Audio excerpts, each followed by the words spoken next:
Good afternoon, students and viewers. Today's topic is most important Q&A circles. तो इसका ये NCERT में है CBSE 2000, 2002, 2003 ये सब में आया हुआ 6 times आया हुआ है. If all the sides of the parallelogram touch the circle, show that the parallelogram is a rhombus. Rhombus में क्या होता है? All the sides are equal. यानी कि AB is equal to, you have to prove that AB is equal to BC is equal to CD is equal to AB. ये चारों prove कर रहे हैं, ठीक है? यानी कि AB is equal to BC is equal to CD is equal to AC. So you have to prove this. As you know that any circle is there, and when external points है जब ये दो tangents बनाता है, तो the length of this tangent suppose PQ R, PQ is equal to point है, A point से हमारी AS and AP equal है, ठीक है?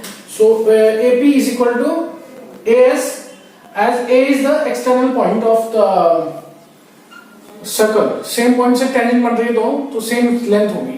ऐसे ही हमने from point A, this is from point A and now we point out to point B. This is the point B. BP is equal to BQ. So BP is equal to BQ. So this is from the point B. ऐसे ही point C पे जाएंगे तो C R is equal to C Q. तो C R is equal to CQ from point C, and third is DS is equal to DR is equal to DS. DR is equal to DS from the point D. D point से हमने लिया है इसको, ठीक है?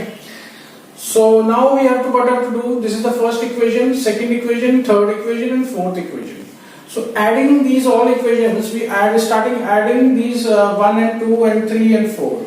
Adding 1, 2, 3 and 4 equations, ठीक है? इसको ऐड कर देते हैं हम लोग. तो एडिंग से क्या होगा? AP plus BP plus CR plus DR is equal to आपका AS plus BQ plus CQ plus DS. So AB plus BP is कितना हो जाएगा? AP plus BP, this length plus this length is equal to AB, and CR plus DR, CR plus DR is equal to CD.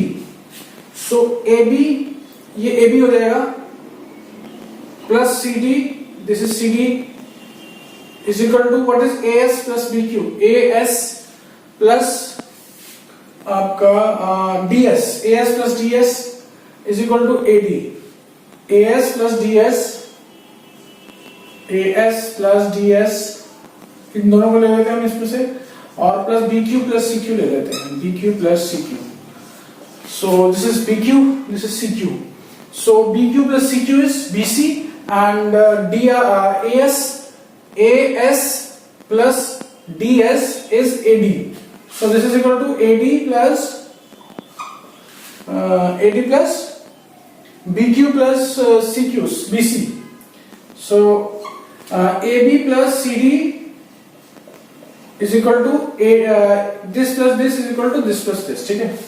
So as this is a parallelogram, so what we get is like opposite sides are equal, because CD is equal to AB.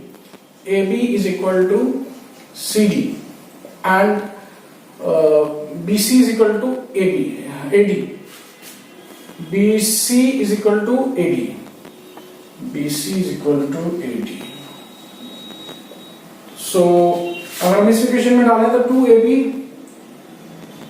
AB plus CD है, तो AB is equal to CD, तो हमने इसके CD की जगह AB लिख दिया, तो 2AB हो जाएगा, और CD की जगह लिख दिया BC, तो this is equal to 2BC. So this means AB is equal to BC. AB is equal to BC. जब AB is equal to BC आ गया आपका, this AB is equal to BC. So as this is opposite sides are equal, because AB is equal to BC आ गया, वैसे AB is this is AB is equal to CD, तो this is equal to CD भी आ जाएगा, and AB is equal to BC, तो AB is equal to CD, BC is equal to AD, BC is equal to AD भी है, तो ये BC जो है ये equal to AD है, तो AB is equal to BC is equal to CD is equal to AD. So all the sides are equal, so we can say this is a rhombus because all the sides are equal and opposite sides are parallel, and this is a special case of parallelogram in which all the sides are equal and we were supposed to prove this all the sides are equal. ये prove करना था हमें, जो कि हमने prove कर दिया. This is a very important question, 6 times आया हुआ है. And move on towards the next question now. The next question is most important Q&A circles. If TP and TQ are two tangents, these are the two tangents with center O's, tangents to a circle with center O, so that angle POQ, POQ is this angle is equal to 110 degrees, and then PTQ angle we have to find out PTQ. So sum of these angles, when from the external point having two tangents, this angle plus this angle, the sum of this angle is supplementary. Sum of x angle of PTQ plus angle POQ is supplementary, that means 180 degrees होता है. Supplementary का मतलब complementary. This is sum is 180 degrees. So this angle is given as POQ.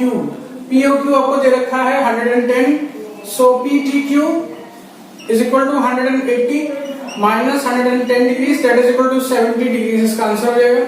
This is 70 degrees and this P is correct, and this is a theorem है, and this is also 90 degrees. Tangent to the radius is perpendicular to it. So two dice thrown simultaneously, find the probability of getting the same number on both the dice. Dice is a cube basically, इसमें numbering होती है 1 2 3 4 5 6. तो total जो number of possibilities है वो ये है 36 possibilities are there, कि एक पहले डाइस में 1 आएगा, दूसरे डाइस में 1 आएगा, या फिर दूसरे पहले डाइस में 1 आएगा या 2 आएगा, इस तरह से 2 आएगा या 4 आएगा. और अगर बोथ साइड्स वाली सेम नंबर, अगर इस कंडीशन को देखा जाए डबलेट का, तो 1 1 2 2 3 3 4 4 5 5 6 6 6 पॉसिबिलिटीज आर देयर. तो जो टोटल नंबर ऑफ पॉसिबिलिटीज आ सकती हैं वो है, प्रोबेबिलिटी क्या होती है कि जो आपकी जो मतलब प्रोबेबिलिटी फाइंड करने के लिए फॉर्मूला होता है, जिसमें कि जो कंडीशन है, द प्रेजेंट कंडीशन जो होता है आपका जो कंडीशन है उसमें, और जो टोटल नंबर ऑफ पॉसिबिलिटीज हैं, there are total number of possibilities, what are the total number of possibilities हैं, उसको डिवाइड कर देते हैं. ठीक है, तो ये आपका जो प्रेजेंट कंडीशन है इसमें कितना है, नंबर ऑफ पॉसिबिलिटीज कितनी है, पॉसिबिलिटीज आर 6, क्योंकि 1 2 3 4 5 6, तो 6 possibilities are there. And the total number of possibilities क्या है, 1 1 1 2 1 3 1 4 1 5 ऐसे करके करते आपके 36 पॉसिबिलिटीज आ रहे हैं. So divide by 6 by 36 equal to 1/6. So 1/6 इसकी पॉसिबल प्रोबेबिलिटी होगी. प्रोबेबिलिटी होती है कि कितना चांस है, चांस की बात है, this is a case of a chance. ये चांस की बात होती है.